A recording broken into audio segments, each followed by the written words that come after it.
अस्सलाम वालेकुम, welcome to tested and tried channel. आज की रेमेडी में हम बालों की सफाई और बेहतरीन देखभाल के लिए शैम्पू बनाएंगे, जो कि नेचुरल हर्बल शैम्पू है।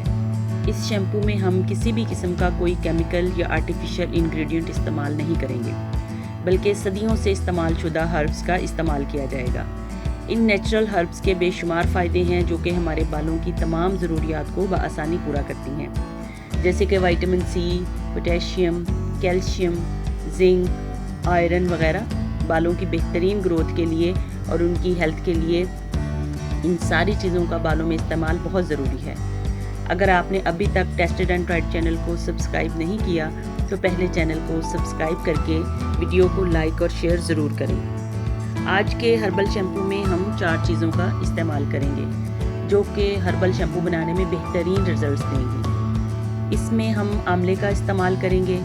आंवले में विटामिन सी की मिकदार बहुत ज़्यादा होती है, जिसकी वजह से हमारे बाल मजबूत, सिल्की और चमकदार होते हैं। विटामिन सी की मौजूदगी से बालों में डैंड्रफ भी कंट्रोल में रहती है और बालों में एक बहुत ही खूबसूरत सी चमक पैदा हो जाती है, जिससे बाल बहुत सेहतमंद और खूबसूरत नज़र आते हैं। इसके साथ इसमें हम सिकाकाई डालेंगे।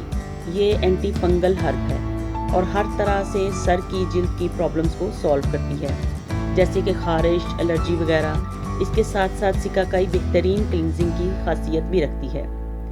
बालों में मौजूद नेचुरल ऑयल की वजह से हमारे बाल शैम्पू करने के 1-8 दिन बाद ही चिपकने लगते हैं और हवा में मौजूद डर्ट की वजह से डर्टी हो जाते हैं। लेकिन सिकाकाई के इस्तेमाल की वजह से बालों में मौजूद एक्सेस ऑयल ख़त्म हो जाता है और बाल धोने के बाद बिल्कुल लाइट और ऑयल फ्री हो जाते हैं, जिसकी वजह से हमारे बाल सिल्की महसूस होते हैं। इसके अलावा हमारे आज के शैम्पू में जो तीसरा इंग्रेडिएंट इस्तेमाल हो रहा है वो रीठे हैं। रीठे का लिक्विड बालों को बहुत मुलायम और चमकदार बनाता है और बग़ैर किसी केमिकल के बालों की सफाई में बहुत बेहतरीन है। ये एंटी बैक्टीरियल और एंटी फंगल प्रॉपर्टीज़ रखता है और सर की जिल्द की हिफाजत के साथ साथ हेयर लॉस को भी रोकता है। रीठा काफ़ी सख्त होता है, इसलिए हम इसको किसी हैमर के साथ तोड़कर इसके अंदर से काला बीज निकालकर फिर हम इसको अपने शैम्पू में इस्तेमाल करेंगे। इसके साथ हम अपने इस शैम्पू में अलसी का इस्तेमाल करेंगे, जो कि हमारे बालों के लिए बहुत बेहतरीन और बहुत अहम है। अलसी ओमेगा 3 फैटी एसिड से भरपूर है, हमारे बालों की हेल्दी हेयर ग्रोथ में भरपूर रोल प्ले करती है। बालों की जड़ों से लेकर सिरों तक बालों को नरिश करने में मदद करती है और बालों को घना मजबूत रखने के साथ साथ उन्हें डैमेज होने से बचाती है। बाल जो डैमेज होकर टूट जाते हैं उन्हें रीग्रो होने में मदद करती है। तो चलें शैम्पू बनाना शुरू करते हैं। इसके लिए हमें प्लास्टिक के एक बर्तन में 3 टेबलस्पून कुटा हुआ आंवला डालेंगे और इसके साथ 3 टेबलस्पून ही सिकाकाई को तोड़ के छोटे टुकड़ों में कर लेंगे। इसके साथ हम इसके अंदर 3 टेबलस्पून अलसी के बीज डाल देंगे और 2 गिलास पानी डालकर इसको रात भर भीगने के लिए छोड़ देंगे। कोशिश करें कि पानी नीम गर्म डाल दें ताकि अच्छी तरह से सोख हो जाए। एक अलग पैन में पानी डालकर हम उसके अंदर 1 प्याली रीठे डाल देंगे, जिसका के बीज निकाल दिया होगा।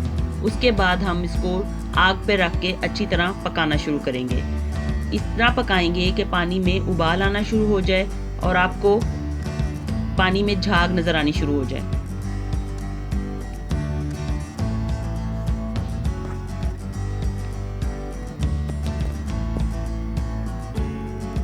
इससे ये फ़ायदा होगा कि जब हम रीठे को भिगोएंगे तो वो रीठा बहुत ज़्यादा नरम हो जाएगा। एक रात के लिए हम सिकाकाई और आंवले को पानी में भिगो के रखेंगे और इसी तरह एक रात के लिए हम रीठे को उबाल कर पानी के साथ ही उसको भीगने के लिए छोड़ देंगे। अगले दिन आप देखेंगे कि रीठा पानी में भीगने के बाद काफ़ी नरम हो गया है। रात भर के भीगे हुए सिकाकाई और आंवला भी इसके अंदर मिक्स कर देंगे।